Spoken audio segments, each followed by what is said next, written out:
নাজিফা তুষি ১ বছর ধরে চুপ ছিলেন আর তার ১ম লুক একদম মুগ্ধ করেছে আমাকে। হরর ক্যাটেগরি সিনেমা হবে আর সেটার প্রতি আগ্রহ থাকবে না এটা তো হয় না। আপনারা হয়তো জানেন যে হরর জনজার বা ক্যাটেগরি সিনেমা আমার কাছে সবথেকে বেশি ভালো লাগে। আমি বেশি এন্টারটেইনমেন্ট পেয়ে থাকি। নাজিফা তুষি রায়হান রাফির আপকামিং সিনেমা আন্ধারের ১ম একটা লুক প্রকাশ করেছে যেখানে সুন্দর প্রকৃতির মাঝে তিনি বসে আছেন একটা চেয়ারে এবং একটা বাংলো বা কটেজের মতন মনে হচ্ছে। ১ম লুকে আমার কাছে আকর্ষণ করে নিয়েছে কারণ রায়ান রাফির কাজ মানেই তো দুর্দান্ত। ভৌতিক ক্যাটেগরি সিনেমা নিয়ে এবার একটা ভালো কিছু পাওয়া যাবে বাঙালির কাছে। কারণ বলছি, রায়ান রাফির কাজগুলো আপনারা ইতিপূর্বে দেখেছেন, তিনি কাজের দক্ষতা সবসময় প্রমাণ করেছে। এর আগেও বাংলাদেশে জাস্ট মাল্টিমিডিয়া ভূতের সিনেমা নিয়ে কাজ করেছে, যদিও বা তাদের কনটেন্ট গুলো ছিল না অত একটা মানসম্পন্ন।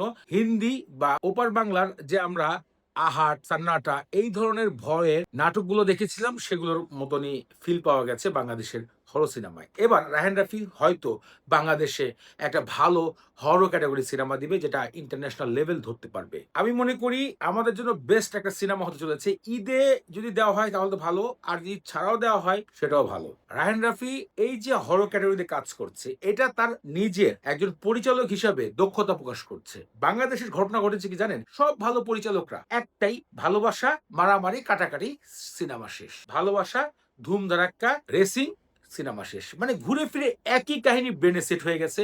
এজন্য দীর্ঘ ২ বছর ধরে আমি না সিনেমা হলে যাওয়া বন্ধ করে দিছি। মধ্যে গিয়েছিলাম শাকিব খানের নতুন সিনেমা বের হলো দেখার জন্য। কিন্তু লাস্টে ফিল করলাম কি ওই একই ঘুরে ফিরে ভালোবাসার কাহিনী। নতুন কোনো কাহিনী পাই না। তো সিনেমা দেখা বাংলাদেশে তো বন্ধ করে দিছি। যা দেখা হয় ওটিটি থেকেই দেখা হয়। এখন নাজিফা তুষির নতুন লুকটা দেখে আবারও মনে টান দিচ্ছে আরকি। যে এবার যদি আবার সিনেমা হলে যায় আন্ধার, তাহলে যেতে হবে, দেখতে হবে। এটাই ওপিনিয়ন। এই নিয়ে গণমাধ্যমে কিছু তথ্য জেনেছিলাম যে এখানে সিয়াম আহমেদ অথবা চঞ্চল চৌধুরী অভিনয় করবেন। আরেকটা জায়গায় শুনেছিলাম যে না, এখানে আফরান নিশো অভিনয় করবেন। তাহলে বোঝাই যাচ্ছে যদি চঞ্চল চৌধুরী অথবা আফরান নিশো দুজনের মধ্যে একজন হলেই খেলা জমে গেছে। সো আজকে ভিডিও এখানে শেষ করছি। বিষয়টা আপনাদের শেয়ার করেছি। আপনার কাছে কোনো মূল্যবান মতামত থাকলে ভিডিওতে কমেন্ট করে জানাবেন।